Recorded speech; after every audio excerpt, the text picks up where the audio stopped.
ভালোভাবে খেলবে, হ্যাঁ একটু ধরে ধরে খেলবে। ধরে ধরে খেলবে, হ্যাঁ সোনা।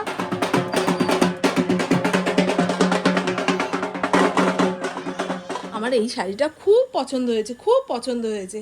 আমি অনেক কালে বন্ধু আজকে রান্নাবাড়ি না করেও দেখুন কত সুন্দর ভাতের থালা সাজিয়েছি নিজের জন্য। গুড মর্নিং, শুভ সকাল। কেমন আছেন আপনারা সবাই? নিশ্চয়ই খুব ভালো আছেন, আমিও খুব ভালো আছি। আজ হলো বুধবার, ঘড়ির কাঁটা 10:30। ঘরে পাম্প চলছে, তবে ইন্দ্র বাড়িতে আসেনি। আমি মনে করে পাম্পটা চালিয়ে নিলাম। এই কয়দিন রাইফেল ক্লাব নিয়ে সে ব্যস্ত রয়েছে। পাম্প না চালালে জল পাবো না, সেই জন্য সকাল সকাল এই 11টার জল এসছে, এখন ট্যাঙ্কি ভরে নিই। সে যাই হোক, আজকে আমার রান্না বান্না নেই জানেন তো। পুপুর আজকে রাইফেল ম্যাচ রয়েছে, 3টে 3:30-র সময় খেলা, 12টার মধ্যে বেরিয়ে যাবে। তা ইন্দ্রকে বলছিলাম, জানো ইন্দ্র, আমার এই বয়সে এসে তুমি যদি বলো মামন তোমাকে এত ভালোবাসি, তত ভালোবাসি, তোমার জন্য এই বানিয়ে দেবো সেই বানিয়ে দেবো, আমি কিন্তু খুশি হব না। আমাকে শুধু মাঝে মধ্যে বলবে মামন তোমার আজকে রান্নাঘর থেকে ছুটি, তোমাকে রান্না করতে হবে না, আমরা বাইরে খেয়ে নেব, আর না হলে তোমার জন্য খাবার নিয়ে আসবো, ব্যাস তাতেই বুঝবো তুমি আমাকে খুব খুব খুব ভালোবাসো। বলছে ঠিক আছে। আমার যে কি আলিস্য লাগে রান্না করতে বলে বোঝাতে পারবো না। বিশেষ করে ওই প্রত্যেক দিন কি রাঁধবো কি পারবো এই ভেবে ভেবেই আমি যেন অস্থির হয়ে যাই। সে যাই হোক, চলুন আপনাদের এই শাড়িটা দেখাই। মিশো অ্যাপ থেকে দুখানা কটন ছাপার শাড়ি অর্ডার দিয়েছিলাম, বেশ ভালো গো। ভেবেছিলাম মাকে একটা দেবো, আমি একটা পরবো। নীল ষষ্ঠীতে একটা নতুন শাড়ি পরে নীলের মাথায় জল ঢালতে হয়, বাতি দিতে হয়। তবে কয়েক বছর ধরে আমি নতুন শাড়ি কিনছি না। তা নিজেকে প্রশ্ন করলাম যে আগে তো আমি নতুন ছাপা শাড়ি পরে তারপরে নীলের ঘরে বাতি দিতাম, এখন কেন ওটা করি না? তারপর বুঝলাম এখন আমার কোনো কিছু কিনতে গেলে গায়ে লাগে, মনে হয় দূর ওই জিনিসটা একদিন পরবো আর তারপরে পরে থাকবে, কি হবে, দরকার নেই। ওই দরকার নেই বলে রেখে দিলে কোনো জিনিসই আর ভোগ করতে পারবো না, বুঝেছেন? দেখাই আপনাদের, এই যে একটা ছাপা শাড়ি, এই একটা ছাপা শাড়ি।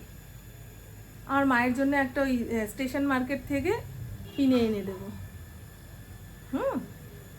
এগুলো একদম সস্তার শাড়ি, সেই জন্য মাকে দেবো না। মা তো এই ছাপা শাড়ি পরে পাঠ কীর্তনে যায়, তা একটুখানি ভালো না হলে চুটিয়ে পরতে পারবে না। আর আমি ভাবছি এবার থেকে বাড়িতে শাড়ি পরা স্টার্ট করব। নীল পুজোর দিন দেখবেন খুব গরম পড়ে, খুব গরম পড়ে, তখন ওই মরমরে ভালো শাড়ি পরে বেশিক্ষণ থাকা যায় না। এই ছাপার সুতির শাড়ি হলে ভালো।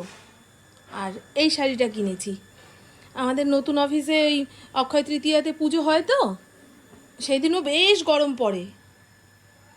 এই তো বৈশাখ মাসে প্রত্যেকটা দিনই পোড়া গরম, সেই টাইমে এই সুতির ছাপা শাড়িটা পরবো।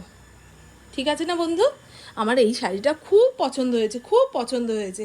আমি অনেক কাল আগে ওই বিয়ের পরে পরে যখন শুধু শাড়িই পরতাম, তখন এই ধরনের একটা শাড়ি পরেছি। আমার পুপুকে বলছিলাম, জানিস পুপু, এই শাড়ি আমি একটা পরেছি, আমার স্বাদে কেউ একজন দিয়েছিল, খুব প্রিয় ছিল শাড়িটা। তা সেইটা ছিঁড়ে গেছে, তারপরে পুপুর ওই কাঁথা বানিয়েছি। আমার যখন বিয়ে হয়েছে প্রথম প্রথম আমি আমার যা সবাই বাড়িতে ছাপা শাড়ি পরতাম, অনেক বছর আমরা ওই ছাপা শাড়ি পরতাম। তখন নাইটি শুধু রাতে পরার জিনিস এই ভেবেই নাইটি কেনা হতো। রাতে নাইটি পরে ঘুমাতাম, সকাল হতে না হতেই আগে নাইটি ছেড়ে ধুয়ে মেলে দিতাম, মানে কেউ আমাদের নাইটি পরা অবস্থাতে দেখতো না, ওই হস্তিনাপুরের বাড়িতে থাকাকালীন। তারপরে বাচ্চা কাচ্চা হলো, সিজারে বাচ্চা হয়েছে, তা টাইট করে কিছু বাঁধতে পারবো না, সায়া পরতে পারবো না, তার শাড়িটা তখন যে বন্ধ দিয়েছি, তারপরে আস্তে আস্তে শাড়ি জীবন থেকে উঠেই গেল। ইন্দ্র সেই কোন সকালে রাইফেল ক্লাবে গেছে, ওই রাইফেল ক্লাবে সকালের ব্রেকফাস্ট, লাঞ্চ, বিকেলের চা বিস্কুটের ব্যবস্থা হয়েছে। দূর দূরান্ত থেকে যে সমস্ত শুটাররা খেলতে আসবে তাদের খেলা হয়ে গেলে একেবারে ওখানে খাওয়া দাওয়া করতে পারবে। তাই ইন্দ্র সকালে ব্রেকফাস্টটা, সকালেই তো ব্রেকফাস্ট হয়, আবার ভুল ধরবেন না কিন্তু, ওই চলতি কথায় যে সমস্ত কথাগুলো বলে সেইভাবেই আমি আপনাদের সঙ্গে কথা বলি। অত বুঝে ভেবে কথা বলতে গেলে না কথা আর কথা থাকে না, বক্তৃতা হয়ে যায়। সে যাই হোক, ওই ইন্দ্র ওই সকালে ওখানেই ব্রেকফাস্ট করে নিচ্ছে। তোকে জিজ্ঞাসা করলাম, কী গো সকালে কি খেলে? বলে হেলদি খাবার, পাউরুটি, কলা, ডিম সেদ্ধ এই দিয়ে সকালের খাওয়া হলো। আবার দুপুরে কি কি খেয়েছে না খেয়েছে ফটো তুলে হোয়াটসঅ্যাপে আমাকে পাঠালো। আজকে পাম্প অনেকক্ষণ চালাবো, যতক্ষণ না ট্যাঙ্কি ভরবে ততক্ষণ পাম্প বন্ধ করবো না, বুঝেছেন? ওই ইন্দ্রর মতন ছিরিক 2 মিনিট 3 মিনিটের জন্য পাম্প চালালাম, অথচ ট্যাঙ্কি পুরো ভরলো না। পাম্প যত চলবে তত কারেন্ট পুড়বে, ইন্দ্র এটাই বোঝে না। বেশ অনেকগুলো জামা একসঙ্গে কেচে ধুয়ে রাখলাম, পরে সময় সুযোগ বুঝে মেলে দেব। যা সুন্দর রোদ্দুর উঠেছে না, এখন আধা ঘন্টা 1 ঘন্টার মধ্যেই জামা কাপড় শুকিয়ে যাবে, তাও অত সময়ও লাগবে না। এই বেবিটার জন্য ভাত বসাতে হবে, শুধু বেবিটার জন্য প্রেসার কুকারে একটু ভাত বসাতে হবে। ওর মধ্যেই আলু, অল্প একটুখানি ডাল সেদ্ধ করে নেব। দিদিকে মাইক্রোওভেনে ভাত গরম করে ডাল সেদ্ধ আলু সেদ্ধ দিয়ে খাইয়ে টাটা বাই বাই বলি। এর মধ্যে আলু সেদ্ধ দেবো আর কৌটোয় করে অল্প একটু ডাল সেদ্ধ করব। এই কৌটোটা খুব কাজের, জানো, ডাল এত সুন্দর সেদ্ধ হয়। পুকুর 3টে থেকে খেলা, ইন্দ্র পুকুকে নিয়ে একেবারে বেরিয়ে যাবে, তাই তো? স্নান ধান হয়েছে? সকালে কি খেয়েছো? সকালে ডিম, কলা আর এই পাউরুটি। রোজই কি এই একই টিফিন দিচ্ছে নাকি সকালে? ভালোবাসি, আর দুধ ছিল ওই খাইনি, ঘুগনি চা ছিল খাই না। ও, আমি হেলদি খাবার খেতে পছন্দ করি। ও কি এই ব্যস্ত জীবন নিয়ে তুমি খুশি তো? না, আমাদের অনেক দর্শক বন্ধুরা ভাবে যে ইন্দ্র এত ব্যস্ত এত ব্যস্ত, মামনদিকে সময় দেয় না। ইন্দ্র যেটা নিয়ে খুশি থাকবে আমি সেটাতেই খুশি, ও ব্যস্ত থাকুক। ও ব্যস্ত থাকলেই দাম্পত্য একদম সুন্দর টিকবে। আর এই হলো পুকুর ভাত, ডালের ঘটিতে করে ডাল দিয়েছিলাম, তা ঘটির মুখ খুলে গিয়ে প্রেসার কুকারের ভাত এর মধ্যে ঢুকে গেছে, তবে ডাল বেরিয়ে যায়নি। ওখান থেকে একটু চামচে করে নিয়ে এর মধ্যে দিলাম ডাল সেদ্ধ, আলু সেদ্ধ, পটল ভাজা। আর ও তো ঘি খায় না, একটু বাটার দিয়েছি, একদম হালকা করে খাইয়ে পাঠাই। পেট ভরে খেয়ে গেলে ওই অত মোটা রাইফেলের জ্যাকেট পরে স্নান হয়ে গেছে, বেশিক্ষণ যাবত ম্যাচ করতে পারবে না, গরম লাগে তো। আর আজকে দেখেছেন কি গনগনে রোদ উঠেছে, ওরে বাপ রে বাপ। হ্যাঁ বাবা, সব নিয়েছি।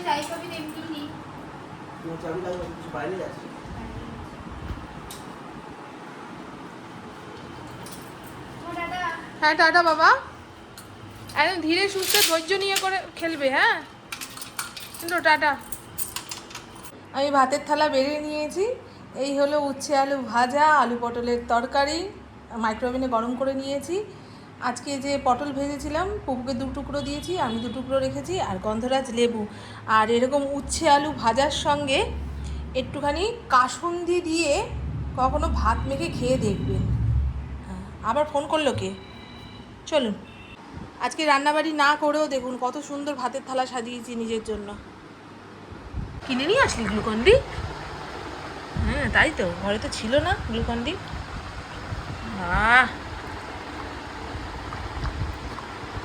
গুড ইভিনিং, শুভ সন্ধ্যা। ঘড়ির কাঁটা 7:15 ঘরে। আর আমি অনেক দিন হয়ে গেল যোগব্যায়ামে যাচ্ছি না, দেখছেন তো, মাঝে মধ্যে কলকাতায় চলে যেতে হচ্ছে। বাড়িতে আসছি 7টা 7:30টার পরে, তারপরে আর শরীরে দিচ্ছে না যে আমি যোগব্যায়াম সেন্টারে যাই, 1 2 3 4 করে হাত পা নাড়াই।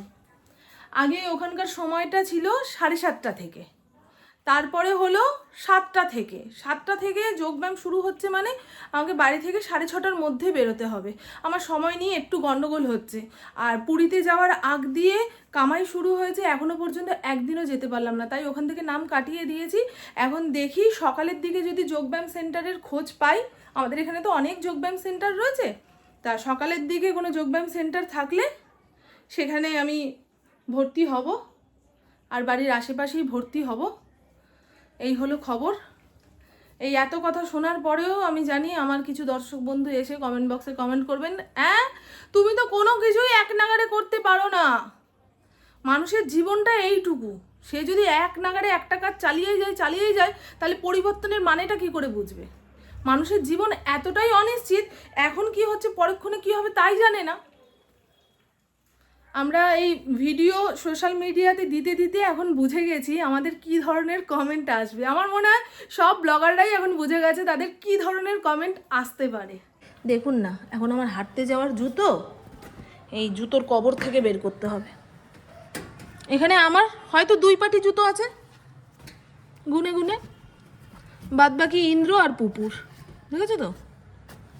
ফোন পাতালে পাঠিয়ে দিয়েছে। এই যে জুতো খুঁজে ক্লান্ত হয়ে যাব। এই জুতোটা ছাড়া আমি বেশিক্ষণ হাঁটতে পারবো না। আজকে তো আবার হনুমান জয়ন্তী।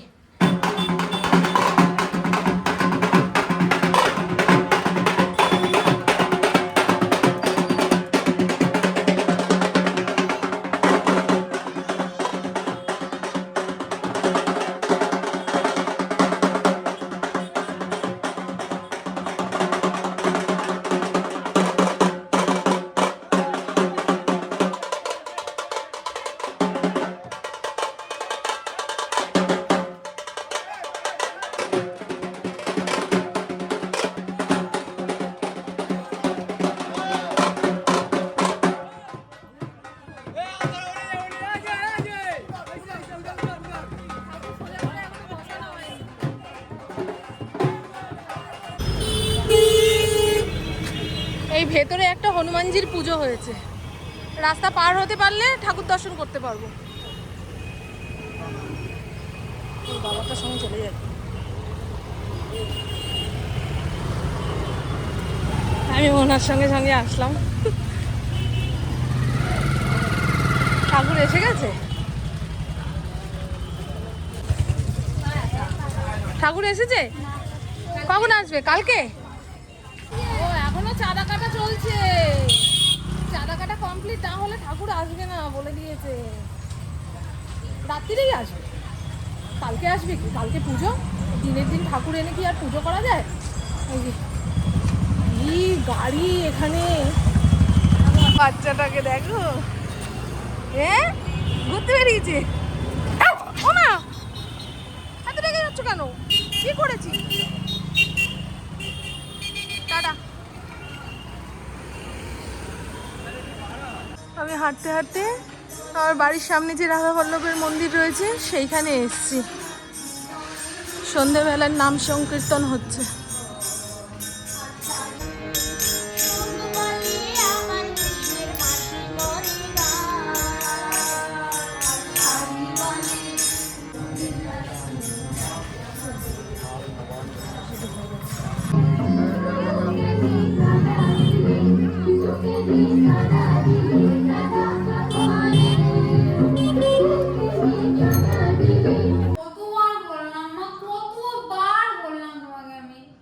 খেয়াল নেই বাবা, বাবা একদিন ভুল হয়ে গেছে কেমন যেন। বাবা 2 প্যাকেট চিকেন বিরিয়ানি এনেছি, বলেছি চিকেনের পিসগুলো দারুণ বেছে বেছে তারপরে এনেছি চিকেনের হাঁড়ির ভেতরে ঢুকে, এই বিরিয়ানির হাঁড়ির ভেতরে ঢুকে। আর অর্ধেক বললাম এই তরমুজ এনেছি, কালকে খোসা ছাড়িয়ে, কালকে না রাতেই দেখি খোসা ছাড়িয়ে টুকরো টুকরো করে কেটে কৌটোয় ভরে রেখে দেব। তরমুজ ফ্রিজে রাখলে বেশ মিষ্টি হয়ে পড়ে। নীল ষষ্ঠীর দিন তো তরমুজ আমাদের খেতেই হয়। আনি ইন্দ্র, খেতে হয় বলে কোনো কথা নেই, সে বাতাসা জল খেয়েও উপোস ভাঙা যায়। আজকে অনেকটা রাস্তা হেঁটেছি তো পায়ের শিরাগুলো তিত্তির করছে জানো। হ্যাঁ, তো চলুন বন্ধু, আমার বকবক আজকের মতন এইটুকুই। আপনারা সবাই খুব খুব খুব ভালো থাকবেন, নিজের শরীরে খেয়াল রাখবেন, সুস্থ থাকবেন, আর অল টাইম স্মাইল করতে হবে। টাটা, খুব ভালো থাকবেন। পুপু বিরিয়ানির প্যাকেট নিয়ে ওপরের ঘরে চলে গেছে, ওর মারাত্মক খিদা পেয়েছে। কোন সকালে এইটুকু ভাত খেয়ে বেরিয়েছে না। আর পুপু ভালো স্কোর করেছে, এবারে দেখা যাক মেডেল আসে কি না, এখনো তো খেলা 4 দিন রয়েছে, তার মাঝখানে পুকুর থেকে বেশি কেউ মেরে দিলে ব্যাস হয়ে গেল মেডেলের আশা ত্যাগ।